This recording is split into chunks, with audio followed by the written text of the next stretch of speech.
Hey, what's up, everyone? It's Jenny, the LDS Mission Coach, and you are listening to the LDS Mission Podcast, episode number 21, What to Do When You Fail. I'm Jenny, the LDS Mission Coach, and whether you are preparing to serve a mission, currently serving, a return missionary, or a missionary mama like me, I created this podcast just for you. Are you searching for epic confidence? Ready to love yourself and to learn the how of doing hard things? Then let's go.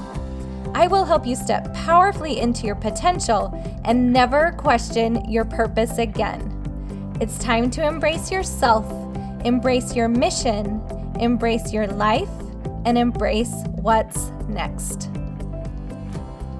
Hey everyone, and welcome to the podcast. I'm so excited to be with you today. I love hanging out with you and giving you helpful tips and strategies and tools to use on your mission and well beyond your mission into the rest of your life. I have been working on preparing my mental mission prep course for preparing missionaries.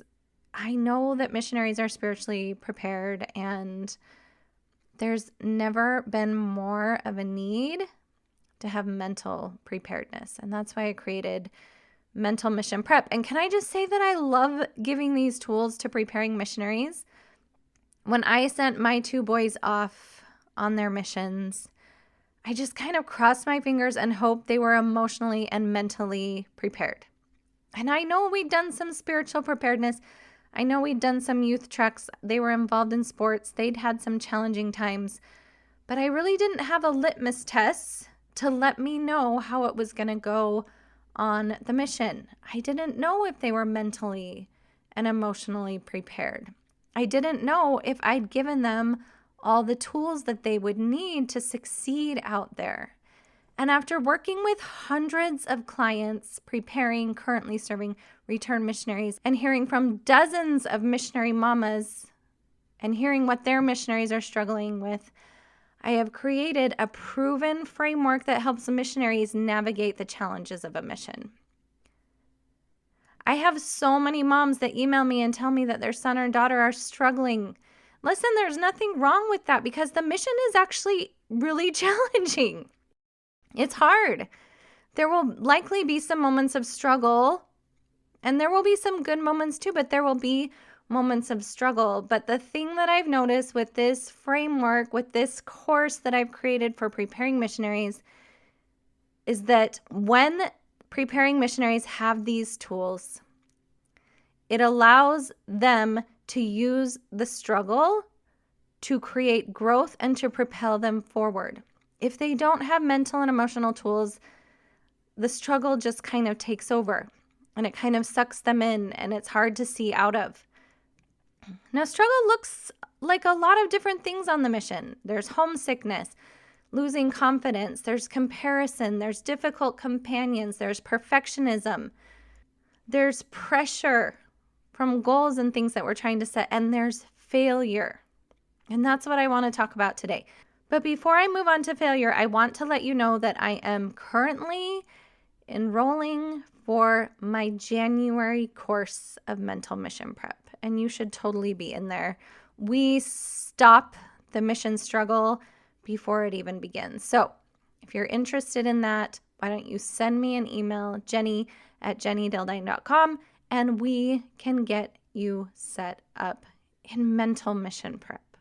It's so important, more important than ever. So on to failure, what I want to talk about today.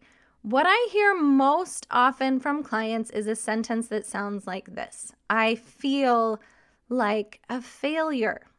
Something's kind of gone wrong in their lives, or they've seen some kind of outcome, and they start to think this thought. But failure isn't a feeling. Notice how this sentence, I feel like a failure, isn't actually a feeling. It's something that we're thinking. Failure might be a thought that we choose to think about ourselves, and that would make us feel inadequate or insecure. It would sound like this: I am a failure. But that thought, I feel like a failure, creates feelings of inadequacy and insecurity. Now remember, what I teach on here is that thoughts always create our feelings, not facts. Facts are just the things that happen in our lives. They're the things outside of us. They're the things that our companion says. They're the things our companion does. They're the things that happen in the world. None of those things can make us feel inadequate or insecure. Only thoughts can. And the thought, I am a failure, is probably going to make us feel inadequate or insecure. But what I like to do with failure, and what I want to explain a little bit of for you today, is that I like to think of failure as completely objective. And I'll tell you why I like to do this in a minute. So just file that away for a second. Failure can actually be completely objective. So, what is failure? I want to give you the definition I use with my clients and the one that I use for myself, which is failure is the omission of a required step or action that keeps us from our desired outcome. So the reason I like thinking about it this way is because then we can make it super facty. One of the first things I teach my clients is how to separate facts from thoughts. Again, this is so important because facts don't make us feel anything. Thoughts do. Facts we don't always have control over, but our thoughts we do. So I like to make quote unquote failure super facty. And let me illustrate what this might look like. Let's say we're on the mission and we have a goal to get 5 people to church who normally don't go to church. And we make a few phone calls during the week, we send a few messages and ask a member to pick up one person on the way. And then there we are in sacrament meeting. We get there and we realize after the meeting starts and the music's playing and maybe they're passing the sacrament, we're like, shoot, we didn't reach our goal. There aren't 5 people here. There's only 1 person here.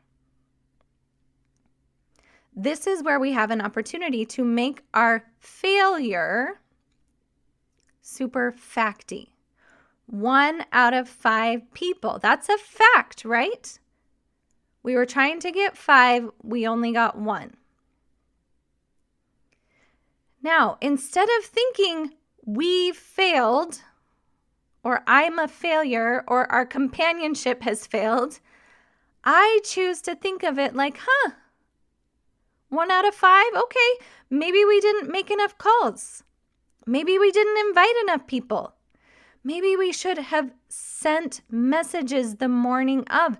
Maybe we should have gotten more members involved, whatever it is. I would think, okay, I thought the actions I took during the week would get 5 people to church. I would also ask myself, I wonder what required step or action I omitted that prevented me from getting my desired result. So failure, my friends, we can make super facty. Is it true that we omitted some required steps or actions that kept us from our desired outcome of the 5? Yes.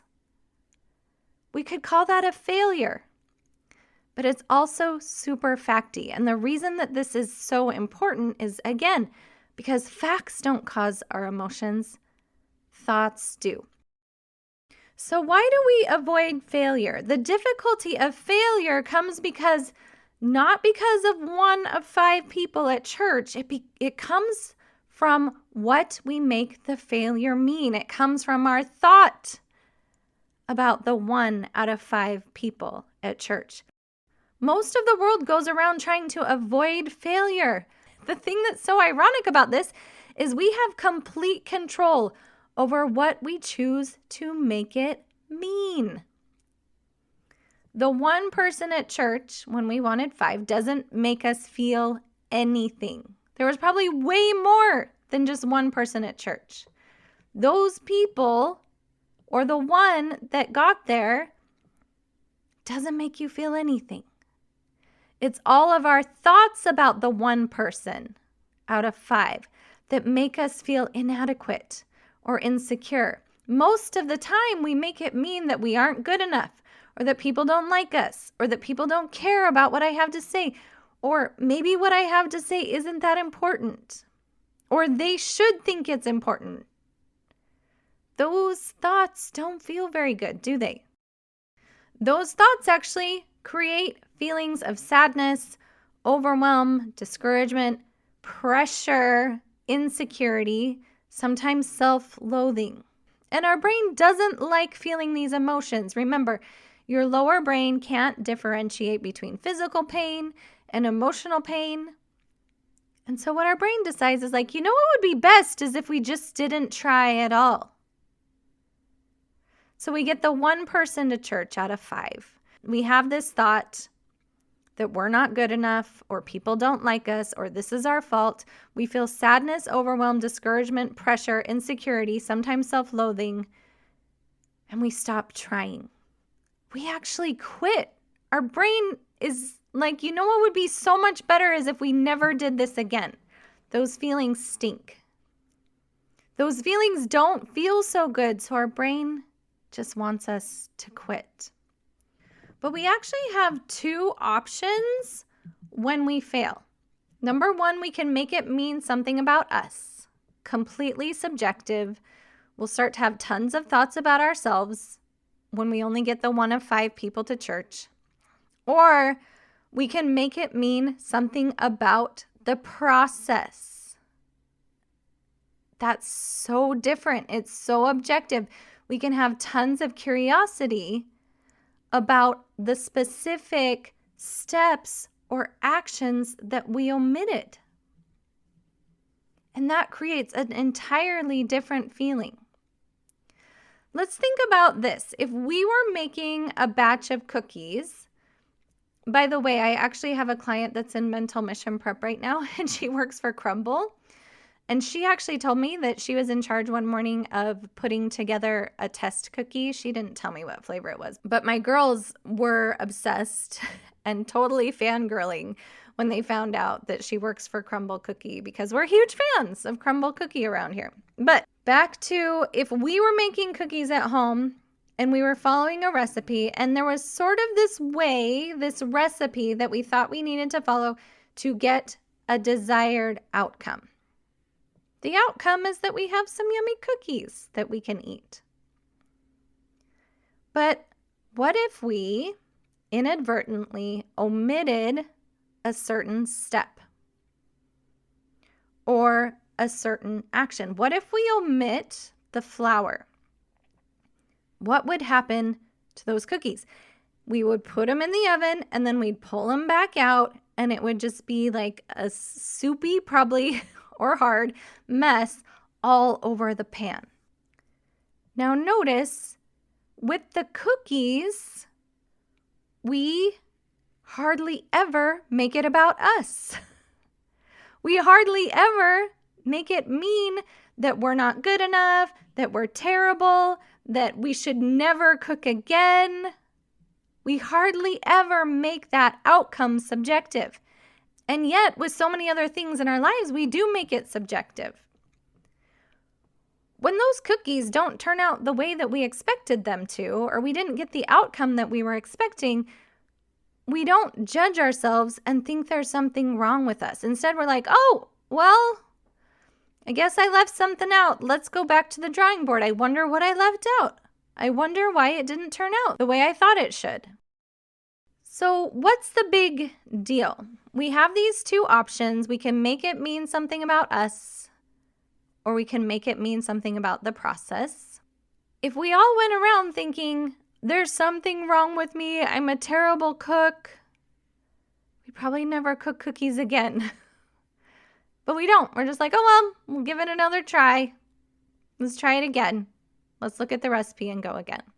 What happens when we choose the option where we make our failure, again, the omission of the flour, or the 1 out of 5 friends at church, new friends at church, what happens when we make it mean something about us? what happens is we have tons of judgmental thoughts about ourselves. We feel terrible. We start to look for all of the other reasons that we aren't good enough. We start to make the goal of getting the 5 people to church, we start to make it about us, which is crazy, right? Because that goal of getting the 5 people to church was never about us, but our brain wants to make it about us when we start having all these judgmental thoughts. We start to think something's wrong with me. And then what happens is we most likely quit trying. And if we don't quit, you can bet that when we're feeling all these terrible feelings, we're not as likely to go out there and figure it out and hit the ground running and talk to more people and send more texts and send more messages and ask more members to help. So when we make the failure mean something about us, we actually are more likely to quit. And again, remember, the goal was probably never about you in the first place. Now, what happens when we make the failure, the 1 out of 5 people at church, mean something about the process instead? We don't question ourselves anymore. We question what step we might have missed. We start to get curious. We start to look to the future knowing that we can create something different. Like, for sure, we're going to get the 5 people there. But maybe we need to take a different course of action to make it happen. When we make the failure mean something about the process, we put the focus back on the people that we're trying to serve, that we're trying to help, that there's a reason actually that we want these people at church. And then the end result of all of that, when we're fueled by curiosity and compassion for these people and we're not making it about us, when we're just curious about what step we omitted, we keep going. And not only do we keep going, but it starts to sound like, let's get as many failures as possible. Then we get 2 people to church and 3 people to church and 4 people to church. And by the time we reach our goal of getting 5 people to church, how much have we learned? Let's collect as many failures as possible. Let's make these cookies, these crumble cookies, or these cookies as many times as possible. Failures, please, because that, when we make it mean something about the process, only gives us more information. This can apply to any goal you have, by the way. Whether it's you wanting to spend a certain amount of time on Facebook finding. I've heard a lot of missionaries lately are saying, I just really love being out and street contacting so much more than Facebook, but it sounds like from the missionaries I've heard from, you can tell me if it's different from the missionaries I've heard from, missions have had so much success with Facebook finding that they're wanting missionaries now to do a combination of both. So maybe you want to spend a certain amount of time Facebook finding, and you have a goal each week. I don't know what the numbers are, but maybe you have a goal to spend 7 hours a week, so maybe an hour each day Facebook finding. And then you come along, it's been a week, you set a goal on Sunday that by the next Sunday you would have done 7 hours of Facebook finding, and then you notice, we only did 3. So we can make that mean something about us, that we're lazy, that we're a terrible missionary, that we'll never be good enough, that we don't have a strong testimony. We could make it mean all kinds of things. But all of those thoughts that we make it mean are going to make us feel worse, and we're more likely to quit trying. Or we can be like, okay, 3 out of 7. 3 out of 7 hours. We wanted 7. We only did 3. What steps and what actions did we omit that prevented us from getting the outcome that we wanted? You could also apply this to the number of times that you want to attend the temple. I was working with a return missionary this week who said, I was studying for a test and my temple time came and went, and I didn't miss it on purpose, and it was scheduled, but I just got so into my test studying that it just completely slipped my mind. And so what we can do is we can make that mean something about us. His brain wanted to make it mean that he was a terrible return missionary, that he doesn't put the temple as a priority. But none of that has to be true. And when we think those thoughts, it makes us feel terrible and we're actually less likely to go to the temple. So instead, I worked with him and we just looked at it. I asked him, how many times do you want to get to the temple?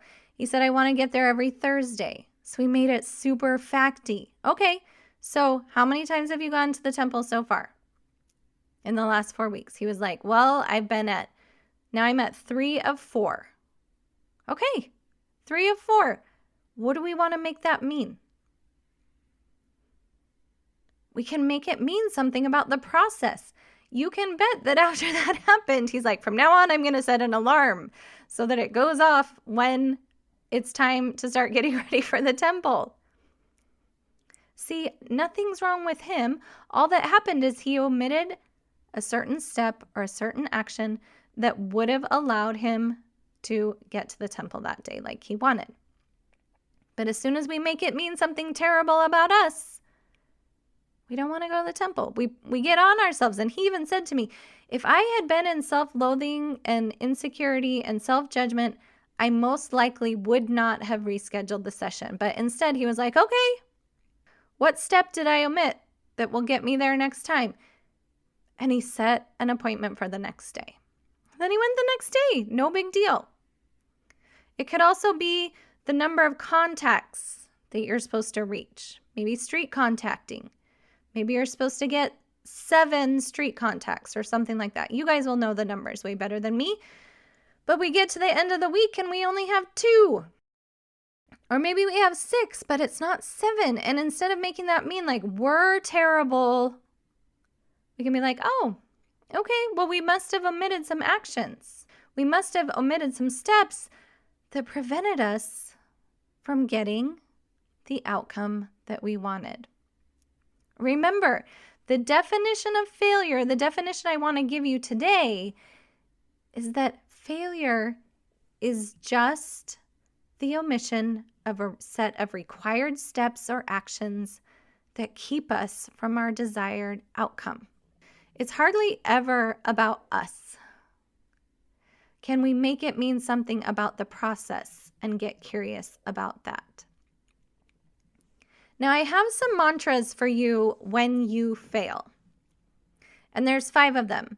So, when you fail, when you get the 2 of 7 or the 4 of 6 or the 1 of 5 or whatever it is, I want these to be your go-to thoughts. Number 1, I'm going to have my own back. And what I think about with this is other people might even judge me. My companion might even judge me. Or my roommate might even judge me. My parents might even judge me, but I'm going to have my own back. I'm going to know that I'm doing what I want to do. And some people might even look at your goal and be like, well, that's ridiculous. But I'm going to have my own back and know that I'm working towards something that I want. So I'm going to have my own back is about other people's judgment. That they can judge you, but you are going to know that it's what you want and it's what you're working towards. Number 2, I'm going to honor my effort. And this sounds like, good job, me, for even trying to get to the temple in the first place. Good job, me, for even working towards getting people to church in the first place. Isn't that amazing what we're doing? We can be proud of ourselves. We can honor ourselves. Number 3, I'm going to objectively look at the process and use it as an opportunity to get curious and learn. And I think we've talked quite a bit about this. So just make it facty, look at the process, get curious and learn. Number 4, I'm going to use failure as an opportunity to love myself more instead of loving myself less. You know what? Sometimes when we fail, it does feel disappointing. And I'm not saying we don't want to feel that disappointment when there's only one person at church. We can be like, oh my gosh, that's kind of disappointing. I really wish those people would have been here to experience this and to feel the Spirit. Totally fine to be disappointed. But don't hate yourself through that disappointment. Don't hate yourself through this process. Use this failure as an opportunity to love yourself more instead of loving yourself less. Number 5 is I will refuse to say mean things to myself, to beat myself up, or to quit. Okay, we just learn, we take it objectively, and we just keep going. Again, number 1, I'm going to have my own back. Number 2, I'm going to honor my effort. Number 3, I'm going to objectively look at the process and use it as an opportunity to get curious and learn. Number 4, I'm going to use failure as an opportunity to love myself more instead of loving myself less. And number 5, I will refuse to say mean things to myself, to beat myself up or quit. Listen, whenever you quote unquote fail, when you don't get the outcome you were expecting, you can spin in the thoughts about yourself and that you'll never be good enough, or you can make it super facty and objective. Don't make it about you. Make it mean something about the process. Get curious about it, because blaming yourself and making it about you doesn't move us forward. And listen, if it worked, I'd be all for it, but it actually makes us want to quit. What we can tell ourselves is, I thought I was going to reach my goal this way, but I guess not. I wonder what actions I need to implement to get the outcome I want. I guess we got to go back to the drawing board, back to the recipe. Don't let your brain run on autopilot. Remember, it wants to conserve energy. It'll want to shut you down. It would actually love it if you quit, because figuring out new stuff takes a lot of energy. So decide on purpose what you want to make your failure mean. All right? Everyone have the most amazing week. It was so good to be with you. Take care. Thank you so much for listening to the podcast today. If you want to learn more about what I do, you can go to jennydildine.com or just come hang out with me on Instagram at jenny.theldsmissioncoach. And Jenny is spelled with an I-E. Remember, no matter which part of the mission experience that you are involved in, just know that Jenny, the LDS Mission Coach, is thinking about you every single day.